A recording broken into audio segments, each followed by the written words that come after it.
మా తరపున మాట్లాడేటోళ్ళు మా దగ్గర ఉన్న గలాలను ఈ రోజు మీ కాళ్ళెత్తి తొక్కుతామంటే ఈ రోజు ఇక్కడ ఊకునేటోళ్ళు లేవడం ఇస్తారు. చంద్రబాబు నాయుడు, పవన్ కళ్యాణ్ గారు మీరేం చెప్పిండ్రు? మీరు రంగుల ఊసలు వాల్చినట్టుగా మేము ఊసలు మార్చాం. ఇక్కడ మేము బరాబర్ నిలబడతాం, కళాయించి నిలబడతాం, మొగోళ్ళు నిలబెడతాం, మొనగాళ్ళ లెక్క నిలబడతాం. నీళ్ళక చెక్కగా లెక్క నిలబడరు. ఈ రోజు నాగేశ్వరరావు గారి మీద తుపాకీ పెట్టి మా మీద కాల్చే ప్రయత్నం చేస్తున్నా కావచ్చు. ఈ రోజు మీ పోలీసులు ఇక్కడ హైదరాబాద్ ఏ విధంగా తిరుగుతారు? బస్ తెలంగాణకు పోలీసులు ఏ విధంగా వస్తారు? అరెస్ట్ వారెంట్ పట్టుకొని ఏ విధంగా వస్తారు? మేము చేతగాని వాళ్ళమా? చేతికి గాజులు వేసుకున్నామా? మిస్టర్ రేవంత్ రెడ్డి దగ్గర హోంశాఖ మంత్రి ఉన్నది, ఏ విధంగా నువ్వు అనుమతిస్తున్నావు? ఈ కాంచెల్లి వారెంట్లతో ఆంధ్రకేరళ పోలీసులు వస్తే అరెస్ట్ చేసి లోపడేసి పడేయాలి, వాళ్ళని జైల్లో పెట్టాలి. ఎట్టెట్లు వస్తాయి? తమాషా చేస్తుండ్రా ఇక్కడ.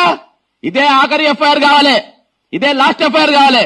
ఇంకోసారి ఎఫ్ఐఆర్ అయితే మామూలుగా ఉండేది చెప్తున్నా, పవన్ కళ్యాణ్ చెప్తున్నా, ఖబర్దార్ అని చెప్తున్నా, హెచ్చరిస్తున్నా. రిక్వెస్ట్ బొంగలింగ్ ఎవరు చేయడు ఇక్కడ. నువ్వు చేసి చూడు, ఇక్కడ అరెస్ట్ చేసి చూడు, కుక్క మీద కాలే తొక్కుతా నా కొడకల్లారా. జై తెలంగాణ, మరి వీళ్లకు జోహార్లు.